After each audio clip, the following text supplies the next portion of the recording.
গোলাপ নীলাম গাঁদা নীলাম নীলাম রজনীগন্ধা গোলাপ নীলাম গাঁদা নীলাম নীলাম রজনীগন্ধা মনের সুখে মালা গেঁথেছি সকাল হতে সন্ধ্যা মনের সুখে মালা গেঁথেছি সকাল হতে সন্ধ্যা একবার দেখা দাও যদি ও মদিনাওয়ালা হাসি মুখে পরাবো তোমায় হাজার ফুলের মালা বলো বলো ইয়া রাসূলুল্লাহ ইয়া হাবিবাল্লাহ জোরে ইয়া রাসূলুল্লাহ ইয়া হাবিবাল্লাহ আরো জোরে সাদা ফুলকে প্রশ্ন করি রংটি কোথায় পেলে সাদা ফুলকে প্রশ্ন করি রংটি কোথায় পেলে নবীজির দাঁত মুবারক সাদা ছিল বলে নবীজির দাঁত মুবারক সাদা ছিল বলে তাই তো আমি সাদা ফুলকে কেটে করলাম মালা হাসি মুখে পরাবো তোমায় হাজার ফুলের মালা ইয়া রাসূলুল্লাহ ইয়া হাবিবাল্লাহ জোরে জোরে পড়ে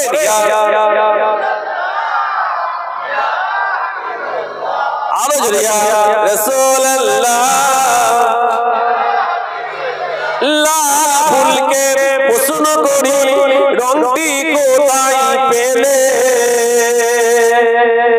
লাল ফুলকে প্রশ্ন করি রংটি কোথায় পেলে নবীজির খুন মুবারক লাল ছিল বলে নবীজির খুন মুবারক লাল ছিল বলে তাই তো আমি লাল ফুলকে কেটে করলাম মালা হাসি মুখে পরাবো তোমায় হাজার ফুলের মালা ইয়া রাসূলুল্লাহ ইয়া হাবিবাল্লাহ জোরে জোরে ইয়া রাসূলুল্লাহ আরো জোরে ইয়া রাসূলুল্লাহ আল্লাহুম্মা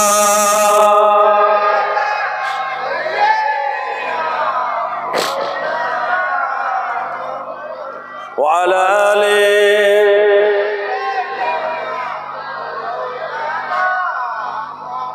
আমার ভাই যে কথা বলছিলাম মুসাফিরটা তাহলে কার বাড়িতে গেছে হযরত আলীর বাড়িতে যে দরজা ঢুকছে কিতাবের মধ্যে পাওয়া যায় হযরত আলী হুজুর দরজা খুলে দেখছে একটা অপরিচিত ব্যক্তি দাঁড়িয়ে আছে হযরত আলী জিজ্ঞাসা করলেন কি খবর ও আমার ভাইয়েরা জওয়ানেরা কিতাবে পাওয়া যায় হযরত আলী যখন জিজ্ঞাসা করলেন কি খবর ওই সময় তো মুসাফির মানুষটা বলতে লেগেছেন আপনি কি হযরত আলী হযরত আলী বললেন হ্যাঁ আমি হলাম হযরত আলী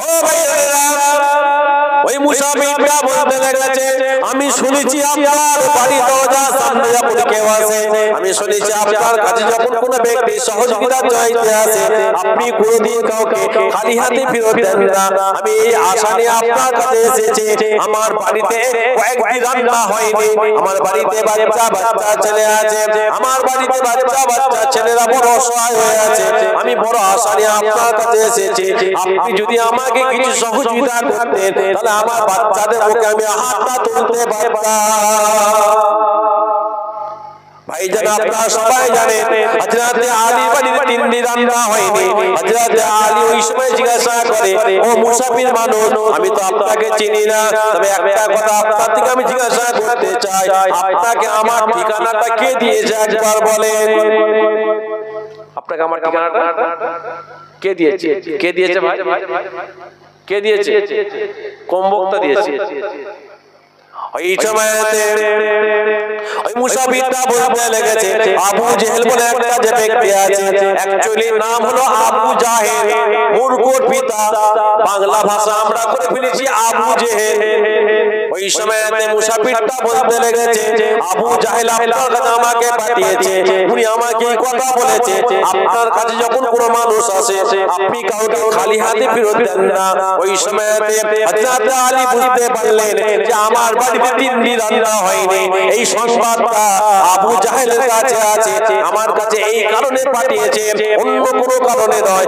আবু জাহেল জানে আমার বাড়িতে এখন কিছুই নাই, খাবার মতো আহার জোগাড় কিছু নাই, আমার কাছে এখন যদি কোনো ব্যক্তি আসে আমি তাকে কিছু দিতে পারবো না, আমার বাড়িতে এই কারণে পাঠিয়েছে, আমি আলী যখন দিতে পারবো না, আমার সম্মানটা আমার রাসূলুল্লাহর সঙ্গে জড়িত আছে, আমি আলী যদি লজ্জিত হয় তাহলে এই লজ্জিত হবার কারণটা আমার রাসূলুল্লাহ লজ্জিত হবে, আমার রাসূলুল্লাহ যদি লজ্জিত হয় আমার আল্লাহ লজ্জিত হবে। আবু জাহেল কেবলমাত্র আমার রাসূলুল্লাহ আল্লাহকে লজ্জিত করার জন্য আমার কাছে পাঠিয়েছে। ওই সময়তে হযরত আলী বলে ও মুসাফির ভাই আপনি আমার কাছে এসেছেন, তবে আপনাকে আমার একটা কথা শুনতে হবে। মুসাফির বলছে আপনি যা কথা বলবেন আমি শুনতে রাজি আছি, তবে আপনার কাছে আমি বড় আশা নিয়ে এসেছি। হযরত আলী বলে একবার তাহলে আপনি আপনার চোখটা বন্ধ করেন। হযরত আলী বলছে আপনি একবার আপনার চোখটা বন্ধ করেন।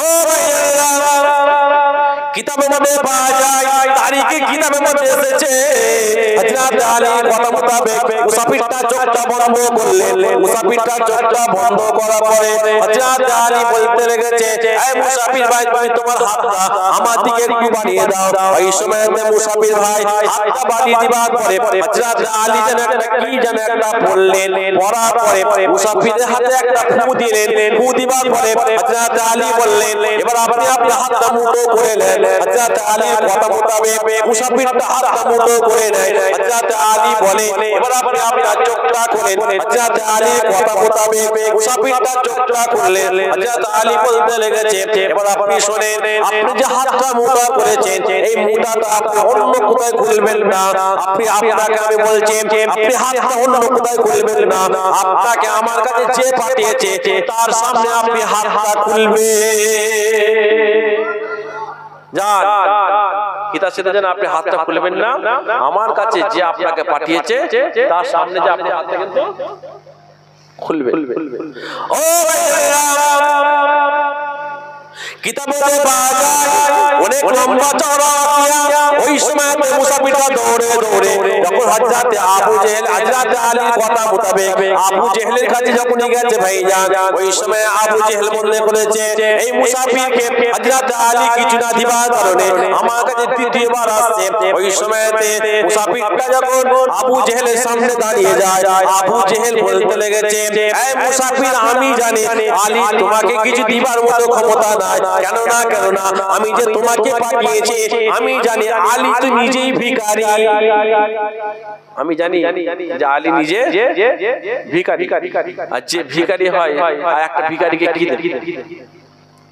ও আমার ভাইরা এই কথা বলার পরে আবু জেহেল নিজের সঙ্গী সাথী দিনে ঠাট্টা মজা করতে লেগেছে। ওই সময়তে ওই মুসাফিরটা বলতে লেগেছে ভাই আবু জেহেল আমি আপনার কাছে আসতাম না, তবে এই কারণে আসলাম আমাকে আলী জানি না কি আমার হাতের মধ্যে দিয়েছে, দিবার পরে আমাকে বলেছে হাতটা যেন আমি অন্য কোথায় না খুলে আপনার সামনে কেবলমাত্র আমি খুলি, তবে হ্যাঁ কিন্তু আজকে আপনি যে মানুষটার কাছে পাঠিয়েছেন ওই মানুষটাকে আমার দেখে মনে হয় এত সুন্দর সাচ্চা মানুষ, এত সুন্দর সরল মানুষ, এত ভালো মানুষ পৃথিবীর জমিনে দ্বিতীয়বার আমি এখনো দেখতে পাই না।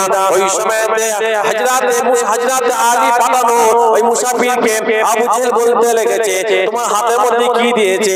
ওই সময়তে মুসাফিরটা বলে আমাকে চোখটা বন্ধ করতে বলেছিল, আমি আমার চোখটা বন্ধ করেছিলাম, তারপর আমার হাতটা বাড়াতে বলে আমি আমার হাতটা বাড়িয়েছিলাম, আমি জানি না আমার হাতের মধ্যে কি দিয়েছে, এখন আমার হাতটা এখন ভারী লাগছে। আরো জোরে বলো সুবহানাল্লাহ। ওই সময় আবু জেহেল বলতে লেগেছে এই মুসাফির তুমি তোমার চোখটা যখন বন্ধ করেছিলে নিশ্চয়ই তোমার হাতে নুড়ি পাথর দেওয়া হয়েছে, এই জন্য তোমাকে হাতটা ভারী লাগছে। ওই সময় মুসাফিরকে বলে, ঠিক আছে তুমি যখন আলীর এত তারিফ করছো, এবার তুমি তোমার হাতটা খোলো। কিতাব মধ্যে পাওয়া যায় ওই মুসাফিরটা যখন ওই টাইমে আবু জেহেলের সামনে হাতটা খোলে, কিতাব মধ্যে পাওয়া যায়, তারিখের কিতাবে এসেছে হাতটা খোলার সঙ্গে সঙ্গে দেখা যায় আবু জেহেলের সামনে মুসাফিরটা হাতটা বাড়িয়েছে, দেখা যায় হাতের মধ্যে অন্য কিছু নয়, আমার আল্লাহ পাকের হুকুম মোতাবেক একটা হীরার টুকরা হাতে রয়ে আছে। আরো জোরে বলেন, হাতের মধ্যে কি? হীরের টুকরা। আবু জেহেল ভাবছে তুমি নিশ্চয় আলীকে চেনো না। আবু জেহেল মুসাফিরকে বলছে তুমি তাহলে আলীকে চেনো না, তুমি অন্য কোথায় গেছো? আলী তোমার ঠিকই বলছে, আমি জানি যে আলীর বাড়িতে কদিন রান্না হয়নি। বলছে না, এর তো লোভ ধরে গেছে। কার? আবু জেহেলের লোভ ধরেছে যে একটা মুসাফিরকে যদি একটা হীরের টুকরো দেয় তাহলে বাড়িতে কথা বুঝতে পারছেন না? বলছে তুমি আলীর কাছে গেছো? বলছে হ্যাঁ। তাহলে আমাকে নিয়ে চলো, যার কাছে গিয়েছিল। বলছে ঠিক আছে চলে। আবু জেহেল বলছে না, আমি আগে যাব না, আপনি আগে চলেন, কারণ আমি যদি আগে যাই তাহলে আলীর বাড়িতে আমি চলে যাবো। আবু জেহেল কোন বক্তা কিতাবের মধ্যে পাওয়া যায়, তারিখের কিতাবে আবু জেহেল মুসাফিরটা পিছু যাচ্ছে, যেতে দেখা যায় না সত্যিকারে মুসাফিরটা হযরত আলীর ঘরের সামনে যে দাঁড়িয়ে পড়েছে। যদি বলুন আরেকটু জোরে বলে, ও কিতাব মধ্যে পাওয়া যায় হযরত আলী ঘর থেকে বেরিয়ে বললেন কি খবর? মুসাফিরকে জিজ্ঞাসা করে মুসাফিরটা আবু জেহেলকে বলতে লেগেছে, এই যে সেই ব্যক্তি আমাকে যে হীরার টুকরা দিয়েছে। ওই সময় আবু জেহেল বলতে লেগেছে, আলী সত্যি কথা বলো, কোথায় থেকে হীরার টুকরা পেলে? তোমার বাড়িতে 3 দিন রান্না হয়নি, আমি জানি তোমার বাড়িতে 3 দিন চুলাতে আগুন জ্বলেনি, কোথায় থেকে তুমি পেলে? ওই সময় হযরত আলীকে বলছে, শোনেন ভাইজান, ওই সময় হযরত আলী বলছে, আবু জেহেল শোনো, আজকে তুমি আমার কাছে কেন পাঠিয়েছিলে? কেবলমাত্র আমার রাসূলুল্লাহকে লজ্জিত করার জন্য, আমার আল্লাহকে লজ্জিত করার জন্য। এই আবু জেহেল শোনো, আমি আলী শরীরে এক বিন্দু রক্ত থাকা পর্যন্ত আমি আলী আমার রাসূলুল্লাহকে লজ্জিত হতে দেব না। আরো জোরে বলেন, ও ভাইজানেরা, ওই সময়তে হযরত আলী বলতে লেগেছে, আমার বাড়িতে 3 দিন রান্না হয়নি, কিন্তু এই ব্যক্তি আমার কাছে যখন এসেছে, আমার বাড়িতে কেউ নয় বটে, আমার কাছে আমার আল্লাহ রাসূল আছে। ও ভাইরা, হযরত আলী বলে, এই মানুষটা যখন আমার সামনে এসে আমার কাছে ভিক্ষা চায়, আমি চিন্তা করলাম আমার বাড়িতে আমার খাবার নাই, আমার কোনো সামান নাই, কিন্তু আমার কাছে আমার রাসূলুল্লাহ আছে। ওই সময় এই মুসাফিরকে হাতটা বাড়াতে বললাম, আমি বিড়বিড় করে একটা জিনিস বললাম। আবু জেহেল বলছে কি বলেছো বলো, যেটা বললে আমি হয়তো হীরার টুকরা করতে পারবো। ওই সময়তে হযরত আলী বলে, আমি অন্য কিছু নয়, আমি কেবলমাত্র আমার রাসূলুল্লাহর উপরে একবার দরুদ শরীফ পাঠ করেছি, একবার দরুদটা পড়ে হাতে ফু দিবার কারণে, একবার দরুদটা পড়ার কারণে আমার আল্লাহ পাক একটা হীরার টুকরা করে দিয়েছে। আরো জোরে বলো সুবহানাল্লাহ। আবু জেহেল শোনো, আমি একবার দরুদ শরীফ পড়েছি, একটা হীরার টুকরা হয়েছে। আমি আলী যদি 100 বার দরুদ শরীফ পড়তাম, আমার আল্লাহ পাক 100 বার হীরার টুকরা করে দিত। তাহলে দরুদের যদি এত আল্লাহ ফজিলত দেয়, তাহলে আমার আল্লাহ আমার রাসূলুল্লাহকে কত ফজিলত দিয়েছে। যে কথা বলছেন না কেন? আর সেই নবীকে লক্ষ্য করে আজকে মাহফিল আপনারা করেছেন, তাহলে জাহান্নামী আপনারা। আমাদের কথা অনুযায়ী, ওদের কথা অনুযায়ী এত পয়সা খরচা করেছে, হ্যাঁ, যারা জলসা দিয়েছে, আপনারা যারা বসে আছেন, আমরা যারা বলছি, তাহলে সবাই আমরা কোথায় যাব? কথা বলছেন না কেন?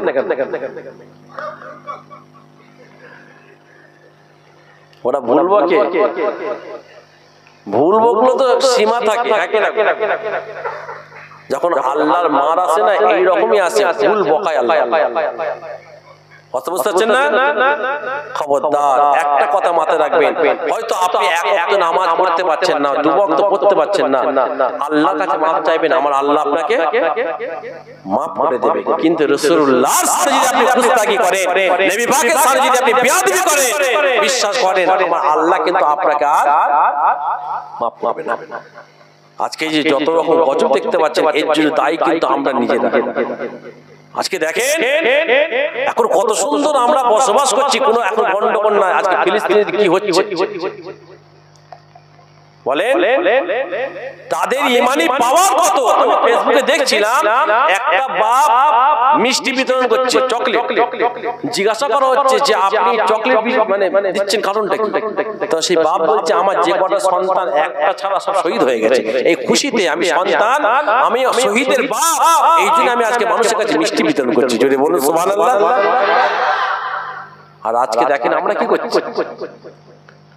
ফিলিস্তিনে একটা মহিলাকে প্রশ্ন করা হচ্ছে যে আপনি বোরকা পরে রাতে শোন কেন, আপনি বোরকা পরে রাতে শোন কেন? ওই মহিলাটা বলছে যে আমার মরণ কখন হবে জানি না, কমসে কম মরবো যখন পর্দার সাথে তো মরবো, যদি বলা যাবে না। আর আজকে আপনি আমার ঘরের মা বোনেরা বোরকাটাকে তুলে দিলে বাঁচে, কথা ঠিক না বেটি? হ্যাঁ, একটা কথা মাথায় রাখবেন, নামাজ যেমন ফরজ, রোজা রাখা যেমন ফরজ, পাশাপাশি আপনি আমার ঘরে মা বোনকে পর্দার মধ্যে রাখাটাও, যেখানে বোরকা তুলে দিবার চক্রান্ত সেখানে তারা বোরকা বাঁচাবার জন্য পর্দার সঙ্গে থাকার জন্য লড়াই চালিয়ে যাচ্ছে। আর আজকে আমরা নিজেরা ঘরে রাসূলুল্লাহ সুন্নাতকে জবাই করে ফেলছি। হ্যাঁ, এখন সময় আছে, বিশ্বাস করেন মসজিদ আকসাকে বাঁচাবার দায়িত্ব সবাই। যেহেতু মসজিদ আকসা মুসলমানদের একটা কি, আমাদের একটা কি আবেগ, প্রথম আমাদের কিবলা ছিল মসজিদ আকসা। এখন তো বাইতুল্লাহ আল্লাহ পাকের কাবা শরীফকে আল্লাহ পাক করেছেন, কিন্তু পাশাপাশি আপনার যে পাশে যে আপনার ঘরের পাশে যে মসজিদটা, এটাও বাঁচাবার দায়িত্ব কিন্তু আপনার। কিন্তু এই মসজিদটা তো আপনি নিজে ধ্বংস করছেন। এই কথা ভুল বলছি? হ্যাঁ, আজকে মসজিদগুলো কানা হয়ে যাচ্ছে, মুসল্লি নাই। 10টা যদি মুসল্লি হয় 8টা বুড়ো, আবার 8টার মধ্যে 6টা চেয়ার নিয়ে বসে আছে। বলেন, মেজলা হুজুর একটা কথা বলতেন, জওয়ানি মে তওবা করনা কুওয়াতে পায়গম্বরি, জওয়ানি অবস্থায় তওবা করা হচ্ছে পয়গম্বরদের সমতুল্য। জোরে বলো, আটে জোরে বলা যাবে না সুবহানাল্লাহ। মসজিদে 60 বছর 70 বছর মানে মুরব্বি গুলো যাচ্ছে, বাকি 18 20 30 35 সব মাস্তানাস্তারা ঘুরছে। কাল কিয়ামতের ময়দানে এই মসজিদ আপনাকে জান্নাতে যেতে দেবে। আল্লাহকে বলে আল্লাহ আপনার গ্রামের নাম ধরে, আপনার বাপের নাম ধরে, আপনার নাম ধরে আল্লাহকে বলে আল্লাহ আপনি একে জান্নাত দেবেন। আল্লাহ বলে কেন? কত সুন্দর করে তোকে বানিয়েছিল আমার ঘর হিসেবে, মাটির জিনিস তোকে পাকা করেছে, টাইলস বসিয়েছে, মার্বেল বসিয়েছে, আর তুই জান্নাতে যেতে দিচ্ছিস না কেন? তখন মসজিদ আল্লাহকে বলে আল্লাহ এরা আমাকে বানিয়েছিল বটে আপনার ঘর হিসেবে, কিন্তু আমাকে খোরাক দেয়নি, আমাকে খোরাক দেয়নি। মসজিদে খোরাক কি ভাই? মুসল্লি। কথা বুঝতে পারছেন না? জলসা দিয়ে যত দিন যাচ্ছে বাড়ছে, শোনার লোক বাড়ছে, কিন্তু মাননেওয়ালা কমে যাচ্ছে। ডাক্তার বলেছে গরুর গোশত খাবে না, তাহলে বেশি দিন বাঁচবে না, হার্টের প্রবলেম হতে পারে, চর্বি মানে রক্তে চর্বি এসে যাচ্ছে। ঘরে যে বলছে আমার জন্য খবরদার, ঘরে আসতে গোশত বন্ধ, কিন্তু আল্লাহ পাক বলেছে যে সুদ খাওয়া বন্ধ করে দাও, ওইদিকে খেয়াল। কি ভুল বলছি কথাটা? হ্যাঁ, এখনো সময় আছে। ও আমার ভাইয়েরা জোরেরা, আল্লাহ পাক পৃথিবীর জমিনে আপনাকে আমাকে পাঠিয়েছেন। আমার আল্লাহ পাকের একটা আশা আছে। কি আশা? আমার বান্দা বান্দীদের ঘরে আমি আল্লাহ পাক পৃথিবীর জমিনে যেমন পাঠালাম, আমার বান্দা বান্দীরা আমি আল্লাহ পাক যে কটা পরীক্ষা করব, আমার বান্দা বান্দীরা পরীক্ষায় পাস করবে। ও ভাইরা, আমার আল্লাহ পাক পৃথিবীর জমিনে আপনাকে আমাকে পাঠিয়েছেন বেশি দিনের জন্য নয়। কাউকে আল্লাহ পাক 10 বছরের জন্য পাঠিয়েছেন, কাউকে আল্লাহ 20 বছরের জন্য পাঠিয়েছেন, কাউকে 50 বছর, কাউকে 100 বছর। কথা ঠিক না বেটে? সময় হয়ে যাবে, আল্লাহ তাকে সারা দিয়ে আমরা সবাই চলে যাব। এখানে আমরা যারা বসে আছি, খোদার কসম একটা কেউ বাঁচবো না। আল্লাহ পাক পৃথিবীকে ধ্বংস করে দেবে, সব শেষ করে দেবে। অবশেষে আমার আল্লাহ পাক কেবল মাত্র একা থাকবে। আমার আল্লাহ আল্লাহ পাক একা থাকার পরে আমার আল্লাহ পাক আবার চারটে ফেরেশতাকে আবার পুনরায় তুলবে। চারটে ফেরেশতাকে আল্লাহ পাক আবার পুনরায় তুলবে। কোন ফেরেশতাগুলোকে? হযরত জিবরাইল, হযরত মিকাইল, হযরত ইসরাফিল, হযরত আজরাইল। কিতাবতে পাওয়া যায় এই চারটে প্রধান ফেরেশতাকে আল্লাহ পাক তোলার পরে বলবে, হে আমার ফেরেশতা যাও যাও, এখন আমি আল্লাহ পাক কিয়ামত করলাম না, তবে আমার ফেরেশতা তোমরা আগে আমার হাবিবকে আমার কাছে নিয়ে এসো। হযরত জিবরাইল বলবে, হে রব্বি আল্লাহ, আপনার হাবিব কোথায় আছে? আমরা কেমন করে খুঁজবো? আল্লাহ পাক বলবে, যাও তোমরা চলে যাও, আমার হাবিবকে তোমরা খুঁজে বার করে নিয়ে এসো, আমার হাবিবকে তোমরা নিয়ে এসো। কিতাবে পাওয়া যায় তখন ভাইজান আসমান জমিন তুলোর মতো উঠতে থাকবে, কোথায় কোনো নমুনা থাকবে না। চারটে ফেরেশতা সারা পৃথিবী জমিনটা তন্ন তন্ন করে খুঁজবে, আমার রাসূলুল্লাহ রওজা দেখতে পাবে না। এমন সময়তে হযরত জিবরাইল সাল্লাল্লাহু দূর থেকে লক্ষ্য করবে, একটা যেন সবুজ নূরের আলো, সবুজ বাতির একটা নিচু থেকে উপর দিকে উঠতে লেগেছে। হযরত জিবরাইল বলতে লাগবে, নিশ্চয়ই এখানে অন্য কেউ নয়, এখানে নিশ্চয়ই আমার রাসূলুল্লাহ শুয়ে আছে। সব ধ্বংস করে দেবে।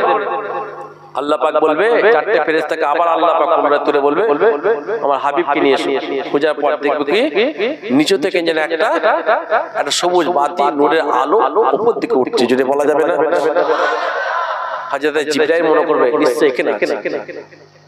ও আমার ভাইরা, ও যুবকেরা, হযরত জিবরাইল ওই সময়তে হযরত আজরাইল সাল্লামকে বলবে, ভাই আজরাইল, আপনি শত শেষে রাসূলুল্লাহ সঙ্গে দিদার করেছেন, কেন না আপনি রাসূলুল্লাহ জান কবজ করেছেন, আপনি রাসূলুল্লাহকে ডাকেন। হযরত জিবরাইল বলবে, ভাই আজরাইল, আমি পারবো না। হযরত আজরাইল হযরত মুসা ইসরাফিল সাল্লামকে বলবে, হযরত ইসরাফিল বলবে, আমি পারবো না।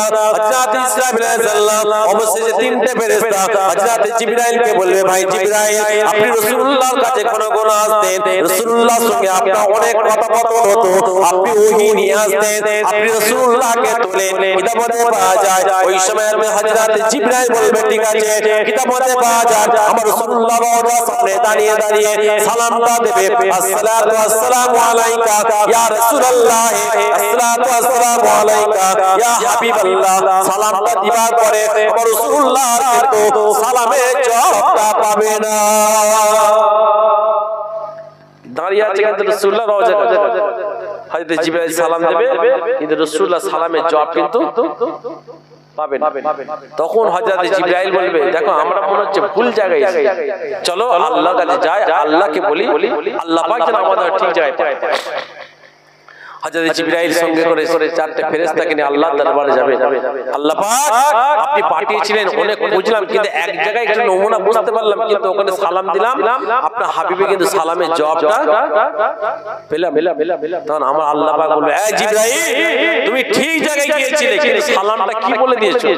হযরত জিবরাইল বলবে, এ রব্বি আল্লাহ, আমি সালামটা দিয়েছিলাম কি, আসসালাতু ওয়াসসালামু আলাইকা ইয়া রাসূলুল্লাহ, আসসালাতু ওয়াসসালামু আলাইকা ইয়া হাবিবাল্লাহ বলে সালাম দিচ্ছি। ও আমার ভাইয়েরা, জওয়ানেরা, কিতাবে পাওয়া যায় ওই সময় তোমার আল্লাহ পাক বলবে, হে জিবরাইল, এই যে সালামটা দিয়েছো, এই সালামের জবাব আমার রাসূলুল্লাহ দেবে না। যাও সালামের সঙ্গে একটা সালামটা তুমি জুড়িয়ে দাও, আসসালাতু ওয়াসসালামু আলাইকা ইয়া রাসূলুল্লাহ, আসসালাতু ওয়াসসালামু আলাইকা ইয়া হাবিবাল্লাহ, আসসালাতু ওয়াসসালামু আলাইকা ইয়া সাফিউল মুসলিমিন। এই কথাটা যখন তুমি বলবে, আমার হাবিব তোমার সালামের জবাব দেবে। কেননা আসসালাতু ওয়াসসালামু আলাইকা ইয়া রাসূলুল্লাহ, আসসালাতু ওয়াসসালামু আলাইকা ইয়া হাবিবাল্লাহ, আসসালাতু ওয়াসসালামু আলাইকা ইয়া সাফিউল মুসলিমিন। সাফিউল মুসলিমিন মানে এই শাফাত করনে ওয়ালা। আপনি তো উম্মতিদের জন্য শাফাত করবেন। আপনি যখন উম্মতিদের কথা, এই জিবরাইল আমার রাসূলুল্লাহকে উম্মতদের কথা যখন বলবে, আমার হাবিব আর থাকতে পারবে না। ও ভাইজানেরা, কিতাবের মধ্যে পাওয়া যায় হযরত জিবরাইল সাল্লাল্লাহু আলাইহি রাসূলুল্লাহ রওজার কাছে এসে সালামটা দেবে, আসসালাতু ওয়াসসালামু আলাইকা ইয়া রাসূলুল্লাহ, আসসালাতু ওয়াসসালামু আলাইকা ইয়া হাবিবাল্লাহ, আসসালাতু ওয়াসসালামু আলাইকা ইয়া সাফিউল মুসলিমিন বলে যখন সালামটা দেবে, কিতাবে পাওয়া যায় সঙ্গে আমার রাসূলুল্লাহ সালামের জবাব দেবে। দেখেন শুরু থেকে রাসূলুল্লাহ উম্মতের জন্য চিন্তা করেছে, আর কিয়ামত হবে তখন কিন্তু উম্মতদের কথা বলতে সালামের জবাবটা দিয়েছে, যদি বলা যাবে না।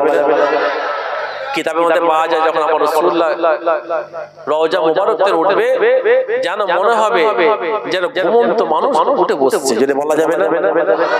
কিতাবে এসেছে হযরত জিবরাইল আলাইহিস সালামকে রাসূলুল্লাহ উঠি বলবে আমার উম্মতরা কোথায়, আমার উম্মতরা কোথায়। হযরত জিবরাইল বলবে ইয়া রাসূলুল্লাহ এখনো কিয়ামত চালু হয়নি, আল্লাহ পাক আপনাকে ডেকে পাঠিয়েছে, আপনি যদি বলেন আল্লাহ পাক কিয়ামতের ময়দানটা আবার নতুন করে চালু করবে, যদি বলুন আপনি চলেন আল্লাহ পাক আপনাকে ডাকছে। নারে তাকবীর। অবস্থা তো ভালো নাই, নারে তাকবীর। আল কোরআনের আলো, দ্বীনের আলো, নারে তাকবীর। চায়ের দোকান খোলা আছে কি? হ্যাঁ না না, আমি আপনাদের চিন্তা করছি, আমার চিন্তা করছি। আপনি খেয়ে এসে বসলেন, মানে ঘুম হচ্ছে, বুঝতে পারছেন? হ্যাঁ, একবার যদি 10 মিনিটের জন্য ছুটি দেওয়া হয়, টিফিন দেওয়া হয়, ভালো হয় নাকি? ভোর পর্যন্ত হবে তো, ভালো হবে তো নাকি? হ্যাঁ, এটা বলছে সেখানে খালি না বললেই ভালো। হ্যাঁ, একে আধ ঘন্টা লাস্টে তুলবো, যা করছি।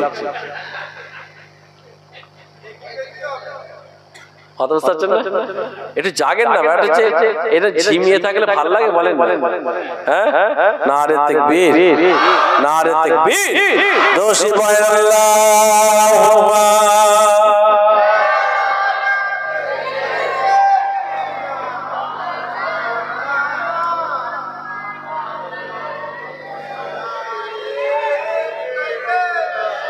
আলামিন। তোমরা চলে যাও, রাত করে তোমরা চলে যাও। হ্যাঁ, আল্লাহুম্মা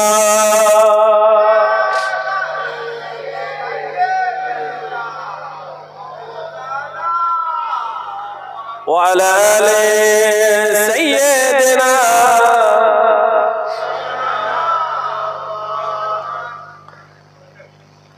আমার ভাইজান যে কথা বলছিলাম, আল্লাহ পাকের কাছে হযরত জিবরাইল